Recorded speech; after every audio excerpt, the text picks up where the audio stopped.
I have got a PhD in life. I'm spending my whole weekend in my pajamas and I'm not doing shit. You don't pay my bills or suck my dick. So like, what do I care what some random person on the internet thinks of me? And new year, new me, you gotta have some fun. God, Tim, everything you touch just like is amazing. And I want to tell that person, no the fuck it's not. I'm only trying to make one fucking person happy, and that's Tim Castleman. Hello, everybody. It's Tim Castleman on a super sleepy podcast episode because we just got back from day one of the Internet Marketing Summit here in London, England. We have spent 2 days, I think, right? Yeah, we got 2 days. We left Friday, got here Saturday, Sunday we hung out, Monday, work day, we went to work. We went and did our 9 to 5.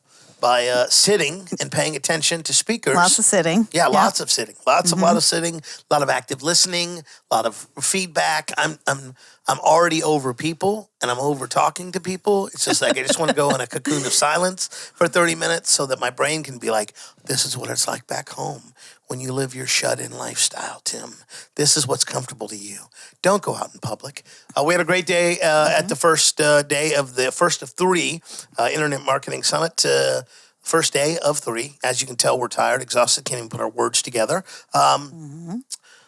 Events. Let's talk about big picture at the beginning and, this event specifically towards the end, if you will.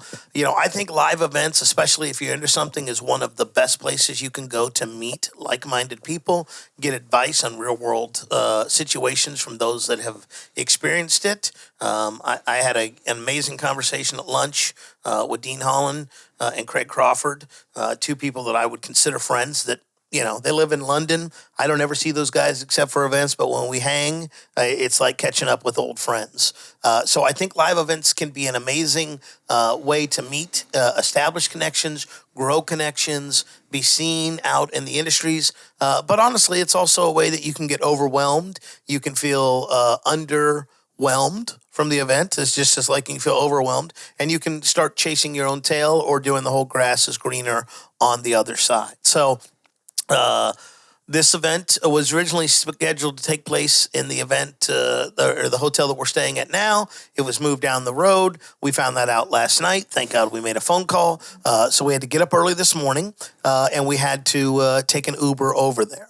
Now, before we go to this event specifically, I think it's important, and I have been guilty of not doing this, including this event, even though I think subconsciously I knew I wanted to talk to some people about some things. But I think it's always important to come with a goal and a realistic goal, and to understand that this is about making connections and growing connections. This isn't always about closing the fucking deal or being super aggressive or thinking that what somebody says drunk one night is going to mean the same thing in the morning tomorrow. Because I've seen that happen before where, people get hammered, they make promises, and they sober up, and they go, oh, just kidding about that. So that only happens in my love life, but it also happens in the business world. But I think having a goal is huge. I think pacing yourself is definitely huge. Like we've decided there's a party tonight.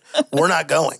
It's not that I don't want to hang out and visit and see all these people. It's just like, it's going to be a night of drunken debauchery and not even, like in the nicest way possible. But I just have no interest in doing that. I'd much rather wake up tomorrow clear-headed, clear-eyed, ready to rock and roll, if you will, versus waking up tomorrow with a huge fucking hangover, hating life, and then still having to do the work. I agree. So I think having a goal, I think understanding the situation, think of it like this. I always think of some big event like this, or some live event, like a wedding. It's a good time to get a kiss, a hug, a handshake, but you're most likely, unless you're, one of one like DJ Khaled, you're most likely not going to make,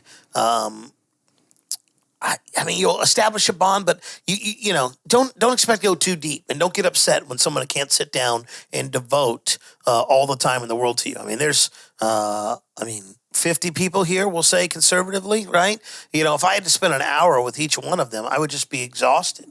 And there are people here that I haven't seen in 2 or 3 years that I consider friendly, that I may not even get 15 minutes with. And I think it's Yeah. important just to kind of have a realistic expectation. Your life can change from the event going forward, but most likely your life is not going to change at an event. Yeah, That's what I agree. would say. Yeah. Now, you've done a ton of events with me and a ton of events without me. Yep. Like for you, what do you think about when you come to an event? No, I think it's a great place to network. I've met a lot like yourself. I've met a lot of people and that I've kept in touch with. I also agree that, don't think you're going to talk to everybody, and there's people I want to talk to, but people are busy and whatnot. And also, yeah. don't take that personal, by the way. Right. Like a lot of People people are busy. do. Yeah, a lot of people think, "Oh man, fuck them." They're blah blah. It's Yeah. there's if someone leaves this event and is upset that we didn't get to talk, it is 100% not personal. Absolutely. No, I agree. And I mean, I've gone to events and I've wanted to talk to particular people and, you see them talking to someone else and you don't have the time to kind of scooch over there. But, I accept that. But I think one of the biggest socializing opportunities is lunch. Yes. Like I had lunch today with Dean and Craig. Tomorrow, I will try to have lunch with a totally different group of people, or a majority of group of new people. Just that's the way to kind of expand and get to see some people. And that's kind of a forced setting of like, hey, we're sitting down for an hour. Yes. It's a captive audience for both of us. Now let's talk. Now let's catch up. More than, hey, I'll catch you in the hallway or after your presentation when 1,500 people run up to you on the stage. I think that's a perfect thing to say because, I was like looking around for you and then you told me you were going out to lunch with Dean. So I'm standing in that room and everybody's kind of sort of pairing up and I'm looking around. And then, so I'm like, what the hell? I'm just going to join these people because obviously we were all there together. So I sat down with, 2 guys I'd never met before, and then Justin, who I do know. But it was just great meeting new people, and it's also fascinating. It's fascinating, You think yes. you know everything that goes on in your hobby or your interest or whatever, and then you meet people doing totally different shit that you're like, I never would have fucking thought of that in 100 years. yes. And the thing I will say, if you're more like me, where maybe you're not this like $100 million business owner or don't be afraid to sit down and talk to people. People want to listen to what you have to say. Not only that, guys and gals that have made it, I think, have subconsciously something of like they got to give back or they got to raise somebody up or reach back and help. So they, you may not be making any money, but people are there willing to listen Absolutely. and willing to offer advice. And you should never feel bad about your struggle or your situation. I mean, that was my huge takeaway from my meeting, if you will, my lunch / meeting with Dean and Craig. We talked about some really deep stuff. I, of course, had to explain all my woes, which they were familiar with. And I asked Dino, I was like, Dean, here's the deal, buddy. A couple years ago, and this is probably, maybe almost 10 years ago, he wrote how he had the successful business making all this money, and yet he couldn't get out of bed. Right? Then he's talked about family struggles that he had, which he explained even more today, and I was just like baffled. And my biggest takeaway from that and our time together is one, every single person in this world has crazy shit going on in their life that you have no fucking idea about the severity of it or the seriousness of it or the depth of it, or you may not even know at all. I don't give a shit who that person is and what they portray themselves online or to you. I guarantee you there's something behind those eyes that, has been life-altering and life-changing for 99.9% of the world that you may, again, not have any idea that they've dealt with that or that they're dealing with that. So when you share your thing, a lot of things come up from them. I mean, I think it was very cathartic for all of us to kind of be like, oh, we joked. It's like a top of your trauma thing. It's like, all right, well, here's mine. Yeah, what are you All right, going who was through? number one? Yeah, right. Yeah, who are we going to vote on the island type thing? So I think it's important that you do that and that you be honest with what you're going on. There's no benefit in being prideful for the sake of pride's sake. Meaning that if you come to an event and you want to get a specific thing accomplished or a question answered, ask every person about that, and don't Definitely. feel bad about asking that question. If there's something that you're struggling with, it's much better to put it out there to people that at this event. And there's also something amazing about people that you may never see again. So you can have open, honest Right. conversation without worrying about like, well, what are they going to think of me? And again, it goes back to what we just said. You think, oh shit, I'm revealing my struggle. They're not having anything wrong. And they probably do, even if they don't mention it. They'll just be like, I oh, agree. thank God. All right, well, I'm not the only person that's had shit go wrong. Yeah, because like you said, everybody's got shit going on, Yeah, relationship. And Yep. maybe it's business, maybe it's relationship. I mean, Could be okay, family stuff, could be health stuff. Craig's Who got knows? relationship drama and a little bit of family drama going on. Dino's got family drama and business stuff, although I think the business I've taken care of. I've got relationship, family, business drama. So again, it may not be in your specific area, but it doesn't mean that they're not experiencing something like that. And that's a great equalizer, a great reminder to all of us that they put their pants on the same fucking way that we do. Like there's a gentleman here, I don't even know his name, so I can't even out him, but he came up to me, he's like, you're a legend, I can't believe that you're here in the flesh. And I'm just like, dude, I'm a person. Like I'm not, I appreciate the praise and the flattery, and of course it feels good on the ego, but it's like, dude, I don't know who you think I am, but the real me is way different than whatever you have built up in your mind. Right. Right. Yeah. So had a great lunch with Dean. Of course, I told you guys I shared my struggles with him. And the big takeaways that I took from him, and these are things that I already knew, but it was reaffirming. And that's also okay, by the way. I think some people get frustrated when they hear the same shit over and over from people. And it's like, well, if they're all saying the same thing to you, maybe, just maybe they have a point, or maybe there's something to it. So, Dean and Craig's great advice was like, hey, you have a chance right now to start completely over from scratch and figure out who the fuck you are and what the fuck you really want to do. You don't have the stress of a wife. You don't have the stress of a family, and what their expectations were, what you guys are trying to build together. It's like, what is it that you actually want to do? What makes you happy? And that may sound crazy to someone that has some shit figured out, but there was a time in my life where someone would say, like, well, what makes you happy? And I'd be like, what are you talking about? I don't do this shit for happiness. Like, I'm checking boxes off here, I'm getting married, I'm buying the house, we're paying the debt, right. it's just, and it's not, it's an ascension ladder that you're on that you don't even realize that society has put out there and said, okay, well, to be successful, you have to have,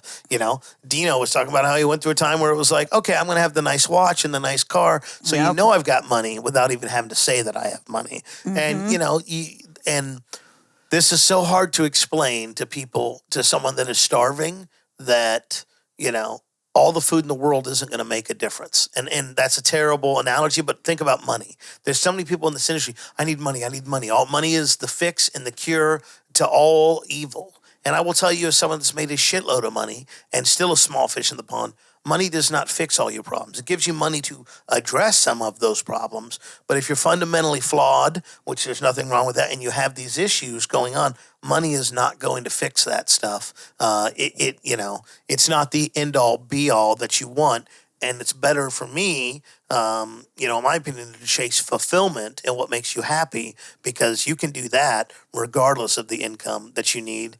And the other thing is, everyone in internet marketing has this, and it's drilled into my head: $10,000 a month, 10,000. Right. But nobody That's the can magic tell number. you, what are you spending that money on? Why do you need $10,000? There are many millionaires that I know that pay themselves like $5,000 a month, and that covers all that they need to. Now, sure, they want to go on a trip, they have the money, but this isn't lifestyles of the rich and famous where we're all flying private and we're all doing this craziness. A lot of it is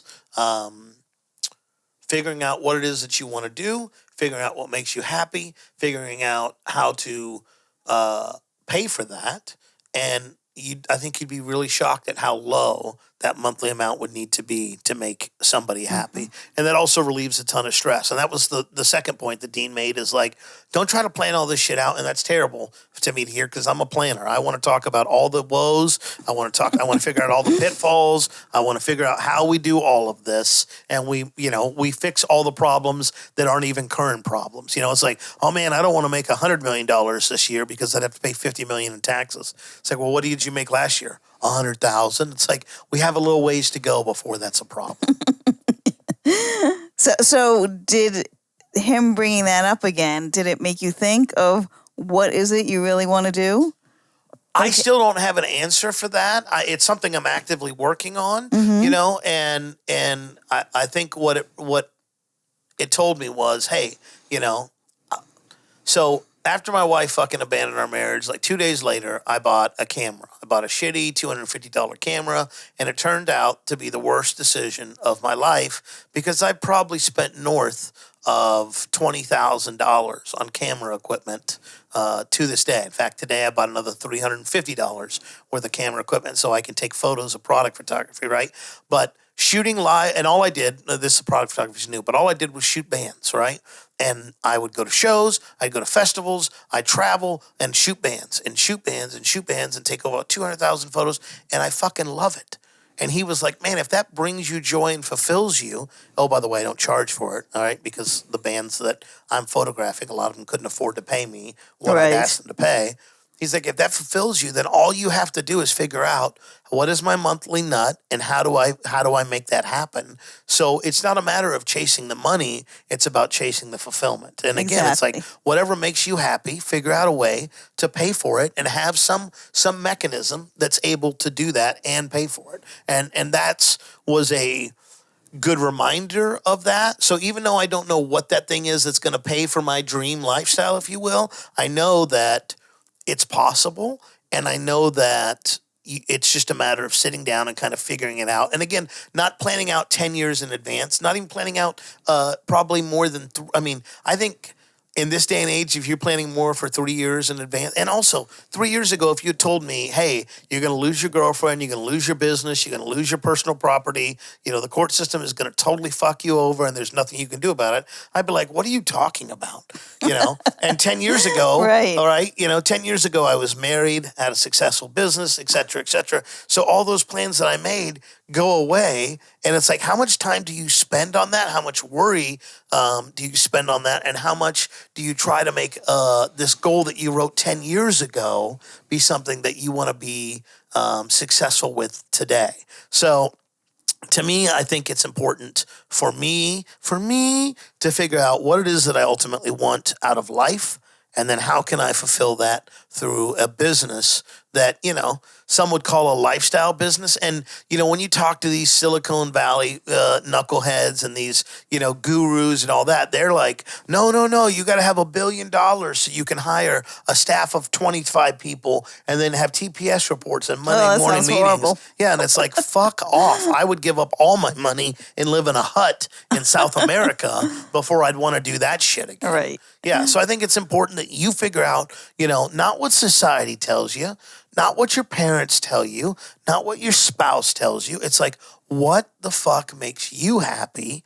And again, what do you ultimately, realistically, really need to know and earn to make that a reality? Because, if it's just me, do I need a 4-bedroom house? Could I downsize to a smaller house? And that would give me even more freedom to be able to do the things that I want without the stress of a monthly mortgage payment, the things of that nature. So it's given me a lot of things to think about and hopefully not overthink about. Touche. I couldn't have said it better myself. Yeah. And I agree with what you're saying, too, especially about the whole, get married, buy a house, have 2.5 kids, and this and that. And there's nothing wrong with that, guys. I did that. There's anything wrong with that. I did that. Yep. I went to high school. I went in the military. I went to college. We're checking boxes. Yep. I found a girl. We fell in love. We got married. We bought a house. We got, all of these things. And what you don't realize is all that shit is just making you, at least in my instance, more sedentary.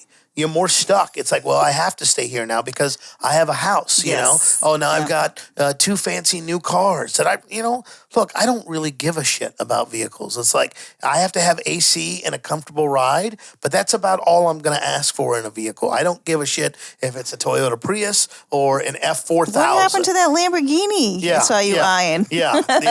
And I've never been a car person, but again, some people think, okay, you got to do that. You got to have a 401k. You got to do all these things. And you do those things. And then guess what? Life smacks you right in the fucking face. And you realize, well, or you change your perspective, or you realize, I've got friends that are my age and older that don't have a pot to piss in. And it's because they constantly go after these goals that are unattainable, and they max themselves out on credit card debt. They, max themselves Right. out on mortgage and all these things. And it's like, at the end of the day, it's like, they're not happy. They're some of the Yep. most miserable people I know. And then I have other people that are broke as shit that are the happiest people in the world because they feel content. They've got love from a significant other and a fan. It's like whatever makes you happy. And guess what? It doesn't have to be justified to anybody else or make anybody else happy. People look at me with the photography thing and they go, "You're fucking crazy." And I go, "I don't care. It makes me happy doing it the way that I want to do it versus the way that other people want to do it." And there's nothing wrong with getting a mentor or getting help or getting advice, but there's also nothing wrong with going, "Hey, man, thank you so much," and then processing it later and go, "Yeah, I'm not going to do that." Yeah, I'm not going to. Yeah, You're it's not just going like, to do that. not But gonna thanks do that. anyway. Yeah. And, there's so many people here. And, that's the other thing is coming to events can definitely make you feel like the grass is greener. Oh, that guy's doing webinars. I should do that. That guy's doing software. Well, yeah. That guy's, got a support staff and this and that. Again, do anything that you feel gets you to your greater goal as long as it's something that you want to do Yes. versus something that you're like, Don't fall for those shiny objects, folks. give a fuck about. Yeah. And there's some things. You'll just it's a time thing, and that's what sucks about it. It's like I was very guilty and have been very guilty of chasing trends, the next big thing, trying the thing. Everyone's doing crypto. Okay, I'll do crypto. Everyone's doing offline. Okay, I'll do offline. And then ultimately you get to a place where you go, hey, that's good for them, but not for me. And that is okay. It doesn't diminish what they're doing and their accomplishments, but it also doesn't make you feel like, oh man, I have to do what they want to do. It's like, Right. I think what Dean does is absolutely amazing. That's something I might want to do. I think what Russell Brunson has accomplished is absolutely amazing. There's no way in hell I want that dude's lifestyle. Not if you told me I could have $1 billion, but I had to do his lifestyle, there's just no way because I'm not built like that.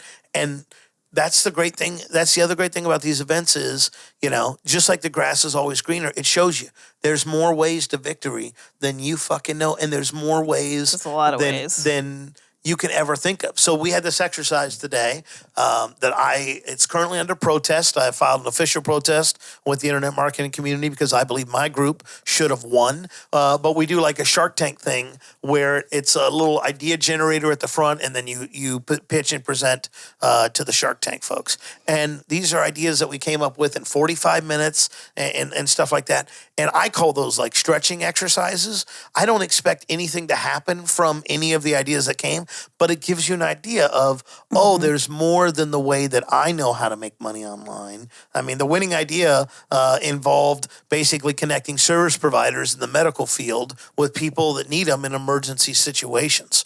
That's something I would never have thought of. Right. But once you're like, oh, well, That that's was a good interesting. idea. Yeah, and I just think for me, it allows me the chance to see, different roads to the end result, and then ultimately pick one that I want to follow, or screw it, I'm going to cart out my own path and my own way forward, if you will. I really did think they were going to pick you as too.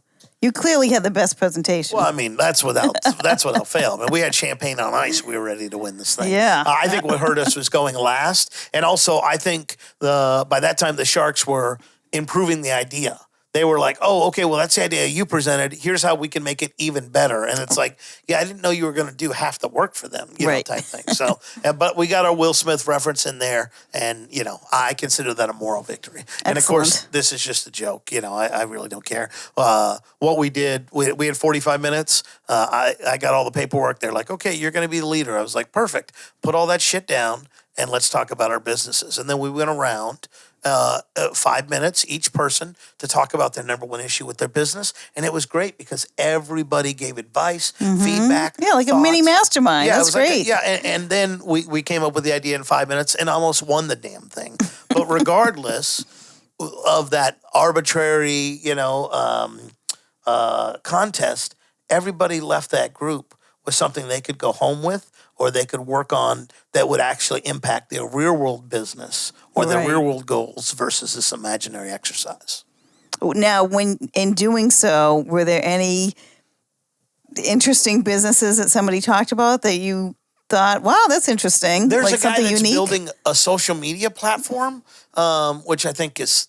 I told him I was like, that's the stupidest idea ever. Because he's like, it's going to be like Facebook, and I'm like, do you have developers and $1 billion and stuff like that? But I thought there was ways he could have niched it to be interesting because basically he created this for a country where he lives, Right. Because there's a lot of censorship, and his Okay. whole platform is, hey, we'll be the social media platform that doesn't censor you. I getcha. And I'm like, well, there's a lot of people that are going to be getting elected in 2024 that might get kicked off mainstream platforms, and then you could sell them a white label version of your platform so they could have their own group and stuff Right. like that. But he didn't want to do that. He wants to do Oh. things the hard and difficult way. And I'm like, all right, man, one customer at a time, man. I love it. So there's a lot, and also, traffic is a big issue for people. Joint venture partners. So there's a lot of commonality issues, and there's a lot of, oh man, I tried that didn't work for me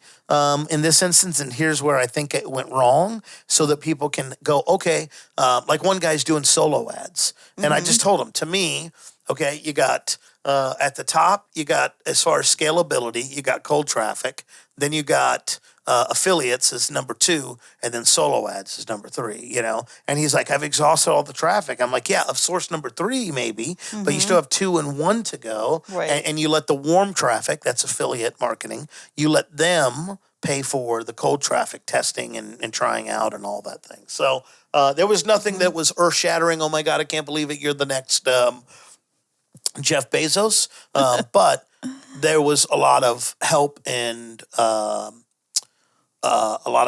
lot of opinions and a lot of ideas that hopefully will translate to bettering everyone's business there. Right. Also kind of funny, I kind of stepped up and took the presenter role and all that. So we're going around, and halfway through I asked a guy, what's your problem? He goes, I want to know what the problem is in your business. Like he thought I was going to get away from not talking about it. And I just was like, well, I want to kill myself. I have no business, and they were just like, He's like, yeah, I'm sorry I asked. Yeah, no, yeah. And it's So like, I'm curious, what did they suggest for you? not really much of anything, to be honest with you. They were like, yeah, I'm sorry I asked. kind of a thing. It's like, oh fuck, we don't know how to deal with this real world problem.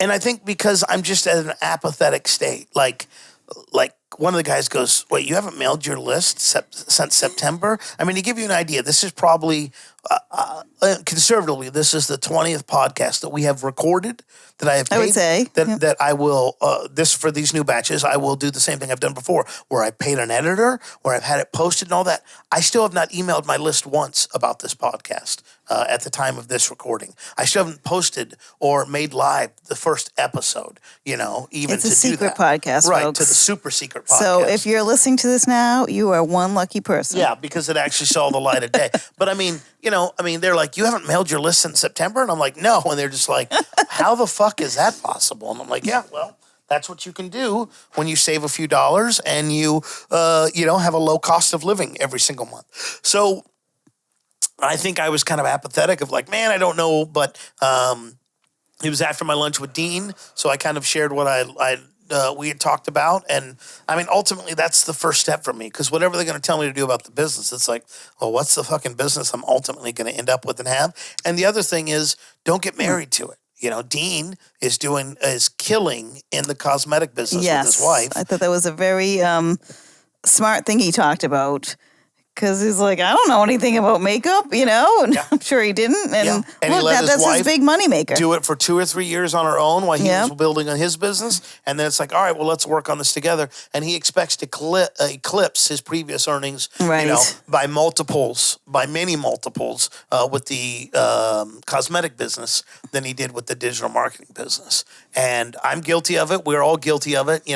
If you're a product launcher or you're someone that learned a specific skill, everything looks like that skill should be done a certain way, or that every nail needs a hammer, and you think, okay, well, this is the hammer I use in every situation, and it's like, no, sometimes you use a hammer, sometimes you need pliers, So I think it's important that you do kind of make some goals. Like for me, I think the best thing to do would be at most 3 years, but those goals will be very vague because Dean said something else, which is, if you plan out and say, okay, in 10 years, I want to make $10 million, that's a big fucking goal that could stop you from starting in the first place. But if I just say, hey, man, I just want to make my first dollar online, Right. then I want to make $100. Now I want to make 1,000. Those are a lot more fucking achievable. Yeah, that was a good point he brought up, too. Yeah. Because he kept saying how he was posting on his blog or something just to prove to himself that he could make $1. Yeah. Which Yeah. I was like, yep, you're right. I mean, I've told the story before, but never on the podcast, I don't think. Jason Fladlin was the guy that got me into this industry because he had a product creation report. And I remember hassling the affiliate and asked him like 45 fucking questions about this $27 product because he was, and I was like, can you really make $100,000 online? And he was like, yeah, it's actually pretty easy. And at that time, it would have been like a NASA, me trying to create a space rocket to go to the moon, But I remember there was a time in my business, and prayerfully there will be another time, where I was like, yeah, 100 grand is no big deal. Like, you can Right. do that easy. And folks, you can do that. And the only reason that you don't believe it is because you don't believe in yourself, or you haven't learned the skills necessary to do that. Yes. No, I agree. And I've, But I will also say this. I'm a product creator, so everything needs to be a product for me, right? I'm guilty Right. of holding on to this framework that maybe served you well back in the day, but doesn't serve me so well currently. So, everything is a work in progress. It's emotion. It's the journey, which is 99% of it. And then the 1% is the accomplishment of it. But the problem is you don't accomplish the goal and stop. You go, okay, Yeah. 10 grand was nice. 15 would be even better. Then 20, then 30. That the horizon never sets on your goals until your life is taken from you. ooh, deep thoughts by Tim. I'm just saying, it just like doesn't. that. You'll Yep. never catch the fucking horizon. And if all you do is keep looking forward, you're going to be miserable instead of looking from where you came from and how far that you've grown. It sucks that my wife abandoned our marriage. It sucks that my old staff left me. It sucks that, I got fucked over by the legal system. But I'm still alive and I've survived the worst things to ever occur to me. So it's like, okay, cool. I've survived those. Now, what is it that I ultimately want to do? And again, ultimately, what is going to make you happy?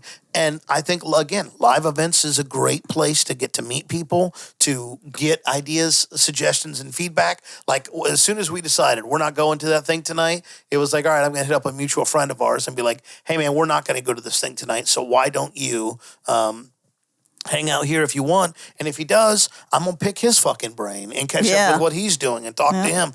So life and events are what you make of it. And if you just step out a little bit in your comfort zone, I think you'd be really shocked and surprised at the results that you would see from that. And it may not be instantaneous money, but it could be planting the seeds for a future foundation. Yeah, I totally agree. So I love what you said just about talking to people, Yeah, Don't be afraid to ask questions. I mean, there are people here that will never go inside the actual conference room. They're too busy talking to people, over Right. drinks and in the main area and stuff Yep. like that. So, to me, it's just something to keep in mind. If you haven't gone to a live event for whatever, go. Are all of them going to be winners? Absolutely not. But they are what you make out of them, regardless of the circumstance. I already got one more Facebook friend from today. Yeah. Very excited. Yeah. I mean, a guy Yeah. called me a legend. How could I not be okay with that? And Dean bought me chicken today. So, we'll Yep. call that 2 for 2. So we will hopefully record another one of these with each day. It's a 3-day conference. I don't want to promise and guarantee because, these things are fucking draining. Right now, again, I'd like to just put my head between 2 pillows for 30 minutes and just be like, no place like home, no place like home. I even had some coffee in the afternoon. Yeah. That's how tired I was. Yeah, It's like- yeah. Again, it's Yeah. pretty shocking when you're like, you know what exhausted me today? Sitting up and paying attention for like 6 hours. Yeah, like when That was just- the last time we were in school, Yeah, Like, just kicked the shit out of me, So yeah. So it is true. So thank you guys so much for listening. As always, we ask you to rate, review, subscribe.